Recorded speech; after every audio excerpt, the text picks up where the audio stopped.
British Advanced Pain Clinic, Noppimayam Surgery Duram. For appointments 9155515563. Namaste, welcome to I Dream Inside Politics with Kavita.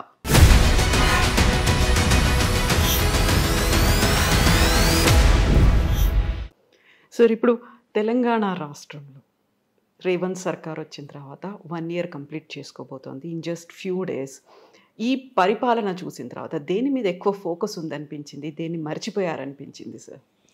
ఒక మంచి నాకు అనిపిస్తుంది ఏంటంటే, గత ప్రభుత్వం చేపట్టినటువంటి ఆర్థికాభివృద్ధి కోసం విధానాలు, పెట్టుబడులను ప్రోత్సహించడం కావచ్చు, హైదరాబాద్ నగరాన్ని ఒక ఆకర్షణీయమైనటువంటి నగరంగా పారిశ్రామికీకరణకి, ఆర్థికాభివృద్ధికి చూపెట్టడం కావచ్చు, అది కొనసాగించే ప్రయత్నం జరుగుతోంది.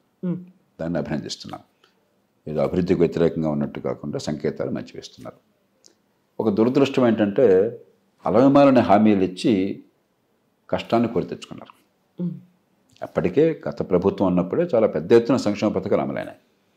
దానిలో కొన్ని మార్పులు చేర్పులు చేయొచ్చు, కానీ ఆ పైన అదనంగా మరొక 60-70 కోట్లు బహుశా అన్నీ కలిపితే, అన్ని మాటలు నెరవేరిస్తే 1,20,000 కోట్లు ఏడాదికి అదనంగా ఖర్చు తీసుకునేసరికి పచ్చగా ఉన్న రాష్ట్రంలో సంక్షోభాన్ని తెచ్చుకున్నారు. అది ఒక ముఖ్యమంత్రిగా నేను అన్నాను, ఎందుకంటే వారి పార్టీ ఒక కొన్ని హామీలు ఇచ్చింది, అసాధ్యమైన హామీలని. ఆ భారాన్ని విడమే పెట్టారు. మంత్రివర్గాన్ని వాడు తప్పట్టడం కష్టం. మంచి చెడు తప్పు పొరపాటు ముందే జరిగింది. మూడోది, అలాంటి పరిస్థితులు ఏంటంటే, డబ్బు లేనప్పుడు ప్రభుత్వాలు చేయవలసింది ఉన్న డబ్బును సద్వినియోగం చేసే పద్ధతులు ఎట్లా చేయాలి. ఉదాహరణకి విద్యకి బోర్డంత ఖర్చు పెడుతున్నారు. విద్యా ప్రమాణాలు అధ్వాన్నంగా ఉన్నాయి.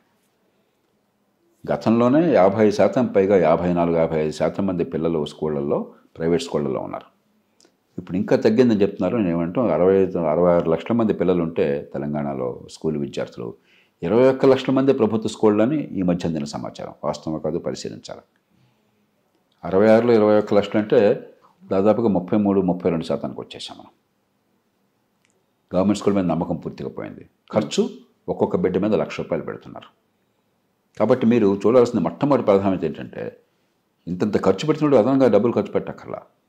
పిల్లల విద్యా ప్రమాణాలు పెంచడం ఎట్లాగా, పరీక్షల పద్ధతిని సమూలంగా మార్చి పరీక్షల్లో నిజాయితీ తీసుకురావాలి, పరీక్షల్లో మేధస్సును పరిశీలించే ఏర్పాటు కావాలి, బట్టి పట్టేది కాకుండా. అది గవర్నమెంట్ స్కూల్ కావచ్చు, ప్రైవేట్ స్కూల్ కావచ్చు, బాధ్యత మొత్తం మీదే. విద్యలో ఫలితాలు తీసుకురావడం బాధ్యత మీది. ఫలితం అంటే పాస్ కావడం కాదు. 96% మంది పాస్ అయినట్టు కనిపిస్తుంటే 10% మందికి కూడా ఆ క్లాస్ లెవెల్లో పరిజ్ఞానం లేదు. ఇంకా పాస్ ఏంటి, దొంగ పాస్లే. ఈ ప్రభుత్వం లెక్కలు చెప్తాను. నేషనల్ అచీవ్మెంట్ సర్వేలో గణితంలో కానీ సైన్స్లో కానీ 10-12% మందికి ఆ స్థాయికి తగ్గటువంటి పరిజ్ఞానం ఉన్నది. పాస్ అయ్యి 96%. మరి ఈ మధ్యన 85% ఏమవుతుంది? ఎందుకుంది అది అంతరం? దాన్ని పూరించే బాధ్యత ప్రభుత్వానికి. దీనిలో డబ్బులు ఖర్చు అక్కర్లా, పద్ధతుల్ని మార్చాలి. అలా కాకుండా ఎట్లా ప్రతి ఓట్ల మీదే మనం దృష్టి పెట్టి 11,000 మంది టీచర్లు రిక్రూట్ చేశాను అని ప్రచారం చేసుకుంటున్నారు. అసలు అంతమంది టీచర్లు అక్కర్లా. తెలంగాణలో విద్యార్థుల సంఖ్య ఏడాదికి తగ్గుతోంది. ఎందుకంటే జనాభా అదుపులోకి వచ్చి ఆ 14-15 ఏళ్ల లోపల పిల్లల సంఖ్య తగ్గిపోతుంది సమాజంలో. మంచిది అది. అలాంటప్పుడు నేను టీచర్లు ఎక్కువ ఎందుకు? ఇప్పటికే టీచర్లు మన పిల్లలకి సరిపడినంతమంది ఉన్నారు. 14-15 మంది పిల్లలకు ఒక టీచర్ ఉన్నప్పుడు అదనంగా టీచర్లు పెట్టడం ఇంత పెద్ద అంశంగా తీసుకొచ్చి ఇంత పెద్ద యాడ్స్ చేసుకున్నారని చెప్పండి. మీకు పరిపాలన మీద ఏంటి దృష్టి ఉంది? ఎన్నికల్లో ఓట్లు, దానికోసం ప్రజలను మభ్యపెట్టి గవర్నమెంట్ ఉద్యోగాలే పరిష్కారం అనే భావాన్ని చూపెట్టడం, ఫలితాలు రావు మళ్ళీ పిల్లలకి. విద్యారంగం అన్నది సామాన్యుల పిల్లలకి మంచి విద్య అందించడం కోసం, అంతేగాని కొంతమంది యువతకు ఉద్యోగాలు ఇచ్చి పని చేయకుండా కూర్చోబెట్టడం కోసం కాదు. ఏ రంగమైనా కూడా ఈ మౌలికమైన విషయంలో దృష్టిలో పెట్టాలి. అది కనుక చేసి ఆర్థిక క్రమశిక్షణ పాటించినట్లయితే ఉన్న యంత్రాంగాన్ని ఉపయోగించుకుని ఫలితాలు తీసుకురావడం, ఖర్చు పెట్టడం అంతనే కాదు, ఫలితాలు. మూడోది, ఈ ఆడంబరాలకు పోకుండా పొదుపరితనం పాటించడం. మీకు మూసి ప్రక్షాళన అన్నారు, సంతోషం. 1,50,000 కోట్లు అన్న మాట వచ్చింది. నా గుండె బేజారైపోయింది. చైనాలో ప్రపంచంలో అమెరికాకి దీటైన ఆర్థిక వ్యవస్థ, మనకు 5 రెట్లు ఉన్న ఆర్థిక వ్యవస్థ, చైనా దేశం మొత్తాన్ని ప్రభావితం చేసింది 3 Gorges ప్రాజెక్ట్. ఆ ప్రాజెక్టుకి అయిన ఖర్చు ఎంత ఉందో అంత మీరు ఒక చిన్ని రాష్ట్రంలో, ఒక పేద దేశంలో, చిన్ని రాష్ట్రంలో, ఒక నగరంలో, ఒక ప్రాంతంలో అంత ఖర్చు పెడతామని మాట్లాడుతున్నారు. సై మనకు అర్థం ఉందేమన్నా? అమెరికా లాంటి దేశం కూడా ఒక $20-30 బిలియన్ ఒక ప్రాజెక్టు ఖర్చు పెడతామంటే 100 సార్లు ఆలోచిస్తారు. మనకి డబ్బు అనేది లెక్క లేకుండా ఎక్కడో గాలిలోంచి వస్తుంది, ఒక కల్పవృక్షం ఉంది, కామధేను ఉందంటే ప్రవర్తిస్తున్నాం. గతంలో మీకు చేవెళ్ల ప్రాణహిత కావచ్చు, తర్వాత మార్చినటువంటి కాళేశ్వరం కావచ్చు, మరొకటి కావచ్చు, ఆనాడు కూడా ఇదే మాట చెప్పాను. అభివృద్ధి అన్నది ఊరికే నినాదం ఇచ్చే డబ్బు ఖర్చు పెట్టడం కాదు, పెట్టే ఖర్చు వచ్చే ఫలితం. ఎందుకంటే భారం అంతా ప్రజల మీద పడుతుంది, డబ్బులు కట్టాల్సిన వాళ్ళు. దీనివల్ల ఏమవుతుంది, డబ్బులు లేకుండా చేసుకోవడం చేత ఫీ రీఎంబర్స్మెంట్. ఎవరినైనా అడగండి మీరు తెలంగాణలో, డబ్బులు ఇవ్వట్లా. అదేమంటే గవర్నమెంట్ బేరాలు ఆడుతుందట, పాత బకాయిలను వదిలేసేయండి, మిగతాది మన బేరానికి వద్దామని చెప్పని. అట్లాగే ఆరోగ్యశ్రీ చెల్లింపులు సరిగ్గా సకాలంలో పెట్టలా. కనుక్కోండి మీరు ఒకసారి, నిజమో కాదో ప్రేక్షకులకు తెలుస్తుంది. నాకు కనుక సమాచారం సరిగ్గా అందకపోతే కరెక్ట్ చేసుకుందాం. కానీ డబ్బులు అందట్లా. అంటే ఉన్న సంక్షేమ పథకాల డబ్బులు వెళ్ళటల్లా. జీతాలకు గగనంగా ఉంది ఈ మధ్యకాలంలో. తెలంగాణ రాష్ట్రం ఏర్పడినప్పుడు దేశం మొత్తంలో అతి ఎక్కువ మిగిలిన రాష్ట్రం ఇది. ఎందుకంటే ఒక తరగని కానీ హైదరాబాద్ నగరం, మహానగరం, ఒక చిన్న రాష్ట్రానికి సొంత ఆస్తి అయ్యేసరికి ఈ రాష్ట్రానికి చాలా మేలు చేకూరింది. ఆ మొత్తాన్ని మీరు వృధా చేసుకున్నారు.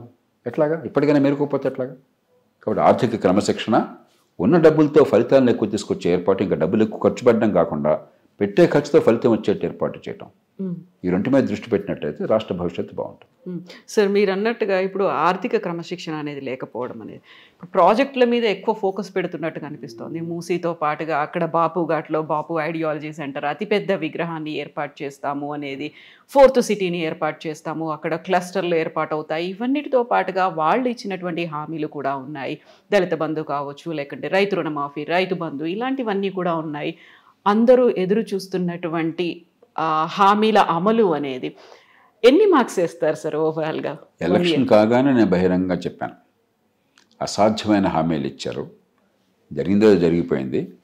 కొత్త ప్రభుత్వం చిత్తశుద్ధితో, అంచెనిష్ఠూరం కంటే ఆదినిష్ఠూరం మీరు, ఇదిగో డబ్బులు ఇవి, కొన్ని తెలుసో తెలియకో మేము హామీలు ఇచ్చాం, కొన్ని సాధ్యం, కొన్ని సాధ్యం కాదు.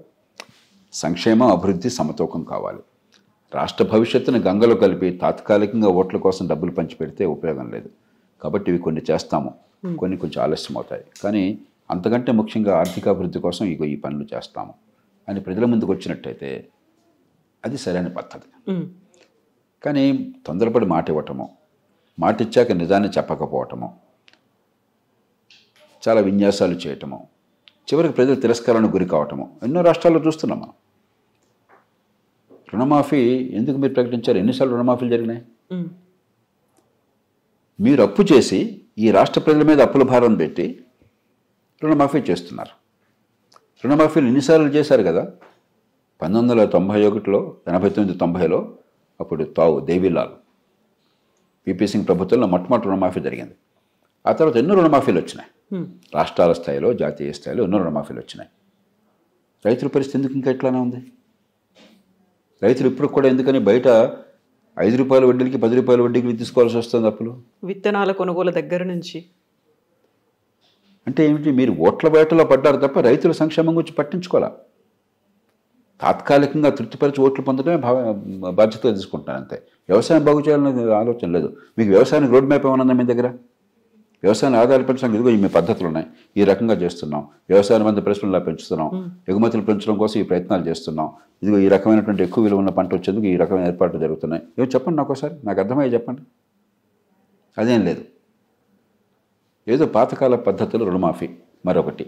రాష్ట్రం సర్వనాశనం అయితే కానీ చెప్పండి. ఇది ఒక్క రాష్ట్రానికి పరిమితం గట్ల, అన్ని రాష్ట్రాలు ఎట్లానే ఉన్నాయి. దీని నుంచి బయటపడాలి. ఆర్థిక అభివృద్ధి, సంక్షేమం సమతూకం ఉండాలి. ప్రభుత్వం పెట్టే ఖర్చుతో ప్రజలకు మంచి సేవలు అందించాలి. ఖర్చు కనిపిస్తోంది, జీతభత్యాల కోసం 10,000 కోట్లు ఖర్చు అయిపోతుంది, కానీ ప్రజలకు సేవలు అందట్లా. మనకు తెలిసి ఏం జరుగుతుందో ప్రతిరోజు తెలుసు. కాబట్టి పెట్టే ఖర్చుతో ఫలితాలు రావాలి. ప్రజలు పన్నులు కట్టేది ఒక కప్పంలాగా కాదు, ఉమ్మడి సేవలు అందుతాయని చెప్పని. మీరు రాచరికం కాదు, ప్రజాస్వామ్య ప్రభుత్వం. ప్రజల సమ్మతితో, ప్రజల పన్నులతో మీరున్నారు అక్కడ. ప్రజలకు జవాబుదారీగా ఉండాలి. అది మర్చిపోయి రాచరికంలాగా ప్రవర్తిస్తుంటే ఖర్చు కల్పిస్తుంది, ఫలితం లేకపోతే ఎంతకాలం ప్రజలు సహిస్తారు? ఆ కోపం, కసి అంతా కూడా ఎక్కడో కనిపిస్తుంది. మీరు ఇందాక భూసేకరణ అన్నారు. అసలు ముందు ప్రభుత్వం అంటే విశ్వాసం సన్నగిలినప్పుడు, కోపం, కసి యంత్రాంగం మీద ఉన్నప్పుడు ఏదో రూపంలో ఆ కసి బయటపడుతుంది. దాని మూల కారణాల గురించి మనం ఆలోచించట్లా. ఏదో నడుపుతున్నాం, రథం నడుపుతున్నాం. ఇక అవినీతి గురించి నేను మాట్లాడను. 40 కోట్లు అసెంబ్లీ ఎన్నిక కోసం ఖర్చు పెట్టాక అవినీతి లేదని అనుకుంటే వాడు అమాయకుడు అవుతాడంతే. కాబట్టి మనం నిజాయితీగా పునరాలోచన చేయాలి. ఏం చేస్తున్నాం, ఏ పార్టీ అయినా సరే, ఏ రాష్ట్రమైనా సరే, ఏ ప్రభుత్వం అయినా సరే. సో ప్రజల్లో అసహనం, ఆగ్రహం ఏదో ఒక రూపంలో బయటపడుతుంది అనుకుంటే ఎన్నికల కాలం దాకా ఎదురు చూడాల్సిన అవసరం లేదు. 4 ఏళ్ల తర్వాత మళ్ళీ ఎన్నికలు వస్తాయి, అప్పటిదాకా వీళ్ళు తీర్పు ఎట్లాగో చూపెడతారు. మీరు ఎన్ని విన్యాసాలు చేసినా కూడా చాలా ప్రభుత్వాలు అభివృద్ధి మీద దృష్టి పెట్టకపోతే ఓడిపోతున్నాయి. కాదని చెప్పండి మీరు. ఎన్ని విన్యాసాలు చేసినా కూడా, ఎన్ని రకాలైనటువంటి ఈ సంక్షేమ పథకాలు పెట్టినా కూడా, ఎన్ని గ్యారంటీలు ఇచ్చినా కూడా ఓడిపోతున్నారు. కానీ ఆ స్పృహ ఉండదు.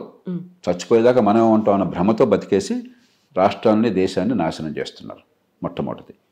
రెండోది, ఎన్నికల దాకా కూడా జనం ఆగట్లా. ఈ సోషల్ మీడియా యుగంలో, ఈ టీవీ యుగంలో వందల ఛానల్స్ ఉన్నాయి, 100 యూట్యూబ్లు ఉన్నాయి, ప్లాట్ఫామ్స్ కనిపిస్తున్నాయి. మరి కసిని పెంచేవాళ్ళు ఉన్నారు, కోపాన్ని పెంచేవాళ్ళు ఉన్నారు, దాన్ని అస్త్రంగా ఉపయోగించుకునే వాళ్ళు ఉన్నారు. రకరకాల రాజకీయ శక్తులు ఉన్నాయి, సామాజిక శక్తులు ఉన్నాయి. సహజంగా ఆందోళనలు, ఉద్యమాలు, హింస చెలరేగుతుంటాయి.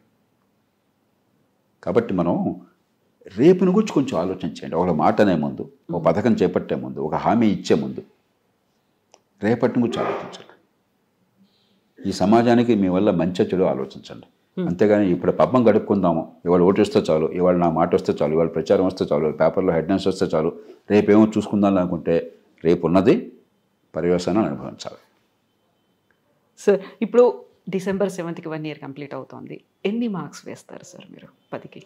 నేను దానిలోకి వెళ్ళను. ఎందుకంటే కరవమంటే కప్ప కోపం, ఇవ్వమంటే పాము కోపం. ఇందాక రంగాలు చెప్పాను కదా, కనీసం అభివృద్ధికి వ్యతిరేకంగా సంకేతాలు ఇవ్వటం లేదు. హైదరాబాద్ నగరం మీకు పార్టీలంటే కోపం ఉండొచ్చు, ప్రేమ ఉండొచ్చు, పక్కన పెట్టండి. ఖచ్చితంగా గత 20-30 ఏళ్లలో తెలుగునాట మంచి జరిగింది ఏంటంటే హైదరాబాద్ నగరం అభివృద్ధి. ఒకప్పుడు దక్షిణాదిన అతి తక్కువగా ఉన్న నగరం, దేశంలో పెద్దగా తలమానికి కానటువంటి నగరం, ఇవాళ దేశంలో గర్వించదగ్గ నగరం. మరి చెన్నైని దాటి వెళ్ళింది. ఇవాళ చెన్నై కంటే హైదరాబాద్ వ్యవస్థ, ఆర్థిక వ్యవస్థ ఇంకా మరింత బలమైనది. మనం గర్వపడాలి. మనకంటే బెంగళూరు ఇంకా బలమైనది. అక్కడ మనకంటే భౌగోళిక కారణాలు ఉన్నాయి, మనకంటే ముందు కొంచెం ఫస్ట్ మోర్ అడ్వాంటేజ్ ఉన్నది. దాన్ని కొనసాగించారు. చంద్రబాబు నాయుడు గారు దాన్ని ప్రారంభం చేసి గట్టి కృషి చేస్తే, రాజశేఖర రెడ్డి గారు కానీ, తర్వాత వచ్చిన కాంగ్రెస్ ప్రభుత్వాలు కానీ, టీఆర్ఎస్, బీఆర్ఎస్ కానీ, ఇప్పటి కాంగ్రెస్ ప్రభుత్వం కానీ దాన్ని కొనసాగించారు. దాన్ని అభినందిస్తున్నాను. అలాగే ఇంత పెద్ద ఉద్యమం వచ్చి ఆంధ్ర, తెలంగాణ పేరుతో కొన్ని సందర్భాల్లో ద్వేషాలు, కోపాలు వచ్చినా కూడా అవన్నీ పూర్తిగా సమస్యపోయేట్టు చేసి చాలా బాధ్యత వ్యవహరించారు. గతంలో ఉన్న బీఆర్ఎస్ ప్రభుత్వం, టీఆర్ఎస్ ప్రభుత్వం కావచ్చు, ఇప్పుడున్న కాంగ్రెస్ ప్రభుత్వం కావచ్చు, అందుకు వారిని అభినందించాలి. ఇందాక మిగతా పొరపాట్లు నేను చెప్పాను. మనం ఎక్కడో చోట క్రమశిక్షణ లేకపోయినట్టయితే, సమతూకం లేకపోతే, ఎందుకు రేవంత్ రెడ్డి గారే బహిరంగంగా చెప్పినట్టుగా నేను సోషల్ మీడియాలో చూశాను. ఆయన గతంలో ఎంపీగా ఉండగా, అవునయ్యా మేము మోసం చేస్తాము, మోసం చేయమని మీరు కోరుతున్నారు, అవును, మమ్మల్ని అనే ప్రయోజనం అంటే చెప్పి ఆయన అంటే మనసులో ఆవేదన ఉంది కదా, ఆయనకు తెలుసు కదా ఏం జరుగుతుందో. ప్రజలే మార్పు కోరుకోవట్లేదా అనిపిస్తుంది ఒక్కోసారి. అంటే విత్తు ముందా చెట్టు ముందా అని. తుది బాధ్యత నాయకులది. వ్యవస్థను మారుస్తామని ప్రజలకు హామీలు ఇచ్చి వచ్చేవాళ్ళు నాయకులు.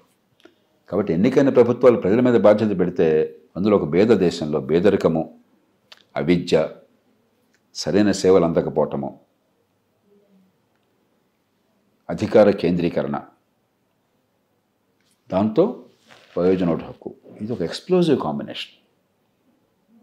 ప్రజాస్వామ్యంలో ప్రజల తీర్పుతో ప్రభుత్వాలు వచ్చేది ఈ 4 ఉన్నప్పుడు చాలా కష్టమైనటువంటిది. అక్కడ దూరదృష్టి ఉన్న నాయకత్వం కావాలి. ఈ మొత్తాన్ని సమగ్రంగా అర్థం చేసుకుని ఎలా సమన్వయం చేయాలి, ఎలాగ స్వల్పకాలికాన్ని దీర్ఘకాలికానికి మధ్య వారధి కట్టాలి. స్వల్పకాలికం కోసం దేశ భవిష్యత్తును బలిపెడతానని మీరు చేస్తూ ఉంటే మీ పదవుల కోసం చెప్పని దానికి మూల్యం చెల్లించాలి సమాజం. అంచేత నాయకత్వం బాధ్యత తీసుకోవాలి తప్ప ప్రజలను తిట్టే హక్కు లేదు మీకు. ప్రజలు కోరకుండా ఇవన్నీ ఇస్తామని చెప్పింది మీరు.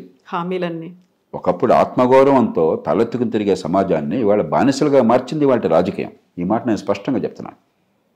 ప్రజలు కాదు మార్చుకున్నది. పేదరికం ఉన్నప్పుడు కూడా మీరే ఈ గ్రామాన్ని తెలంగాణ చూడండి, కోస్తాంధ్ర చూడండి, రాయలసీమ చూడండి, ఇంకే రాష్ట్రంలో చూడండి, మన ప్రజల్లో పౌరుషం ఉండేది, స్వావలంబన ఉండేది, ఆత్మభావన ఉండేది. ఏ ఊళ్ళో ఆ ఊళ్ళు వాళ్ళకి శక్తికి మించి తలా 10 రూపాయలు వేసుకుని పనిచేసుకునేవాళ్ళు. అది నాశనం చేసింది మీరు. ప్రజల మంచిని నాశనం చేసి ప్రజల మీద దండెత్తే హక్కు మీకు ఎవడిచ్చాడు? కాబట్టి నేను ప్రజలను బాధ్యత పెడితే అది అంతకంటే తప్పు ఇంకోటి. దాని పరిష్కారం లేదు. వినడానికి చాలా బాగుంటుంది కానీ పరిష్కారం లేనటువంటి సమస్య అది. బాధ్యత రాజకీయానికి, పరిపాలన యంత్రాంగానికి, నాయకత్వాన్ని ఇచ్చే బాధ్యత, విధానం రూపొందించే బాధ్యత. అది చేతకాక ప్రజలను తిడుతున్నాం అంతే. Yes sir, thank you so much sir. Thank you.